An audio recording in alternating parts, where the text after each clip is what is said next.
Good morning, everybody. And here we are Monday morning. We get to get our day and our week started off again with a dose of God's Word. This morning, I want to look at a passage that Paul wrote to Titus over in Titus, the third chapter, down towards the end of the closing out of this letter to him.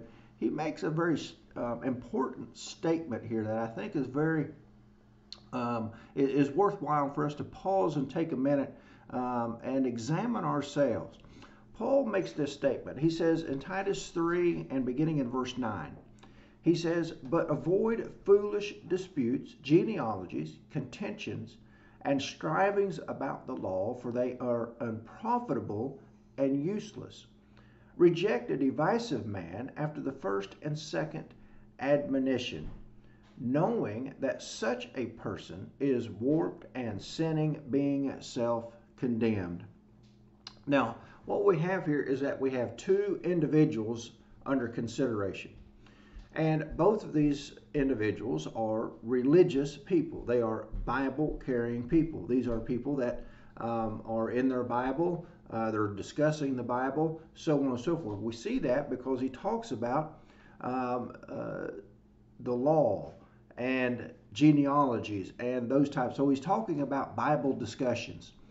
But he's also pointing out with these two individuals, Titus being one of them, and another individual that he may come along, and he says, you might get into a conversation that's just going to be foolish. You're going to be wasting your time. Foolish disputes about what? Genealogies, about strivings of the law. He says they're unprofitable and useless. Now, why? That's very interesting. Here's two people. They're talking about the Bible. They're talking about the law. But why would it ultimately wind up being useless? That's a very interesting statement that he makes here. And here's what I think is very applicable for us and that we really need to understand. How could any Bible discussion ultimately be useless? Well, I believe this is the point, is that here's an individual that is unteachable when it comes to Bible things, is that they have got their mind so entrenched and made up in what they believe, whether it's what they want to be true or whether they've got so much respect and admiration for who taught them, that they just cannot possibly come to grips that, I might be wrong. And so here, what a very interesting point that Paul makes here. Here's a Bible discussion, and it can wind up being useless because someone is unteachable. Jesus encountered that all through his life with the religious elite of his day. They were absolutely unteachable, and because they had their minds already made up. Here they are, the doctors of the law, the pastors of the day, these PhD in religion and theology and all this other kind of stuff. Right? They think they've got it all figured out. And most times, they're absolutely wrong.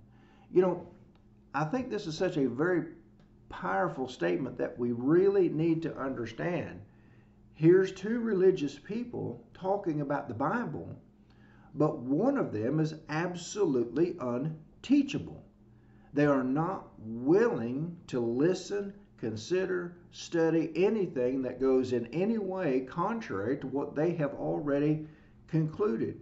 Now, if I find myself, or if you find yourself, filling that role, filling those shoes, notice this powerful point that he goes on to say in verse 11. Knowing that such a person, the person that is unteachable, the person that has their mind made up, the person that can't be told anything, the person that is not going to understand the Bible any differently than what they want to be true. Notice what it says. That such a person is warped and sinning, being self-condemned. What a powerful statement. You see, Paul's saying, we can come to a conclusion, but we can still be sinning. We can come to a conclusion. We can come to this point. I know what I feel in my heart and be warped. My thinking can be warped. That means it's not straight. It's not right. And I could be self-condemned. I can pound the table, I can yell, I can scream, I can get red in the face about what I believe. I can still be condemning myself. Why? Because I'm unteachable. I'm not willing to listen. I'm not willing to think, you know what? Maybe I am wrong. Maybe I need to reconsider this. Maybe I need to think about this again. You see, the gospel is not to each their own. It is what it is. And so I think this is a very good point for us all to stop and think and realize, you know what? We can be this guy. We can be this gal that Paul was talking to Titus about. Is that, yeah, I can be a religious person, but I can be so entrenched in what I want to be true. It may not be true. And what? I can be warped. I can be sinning. And I can be self-condemned. You know, oftentimes we miss these little points in these passages. This is Bible people. This is Bible people. This is church-going people that he's talking about here, because they're talking about the law. They're talking about the genealogy. They're talking about things concerning the Bible.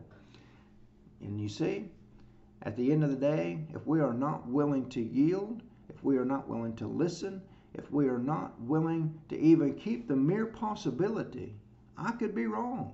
And the guy that taught me could be wrong. The college I went to could be wrong. The Bible was always right. And so there's your dose of God's Word. I hope it'll do you some good. I hope it'll get your wheels turning. And let none of us be this type of an individual that I just cannot be taught. I'm right. I don't care what you say.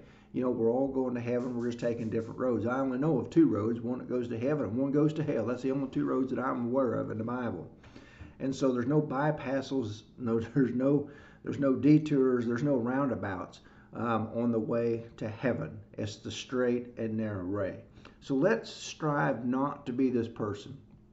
And if we are, let's make those changes so that we can be right when it comes to the truth of God's Word. So I hope it'll do you some good. I hope you have a great day, and Lord willing, tomorrow we'll get back and get our another dose of God's Word. Hope you all have a great day. We'll see you then.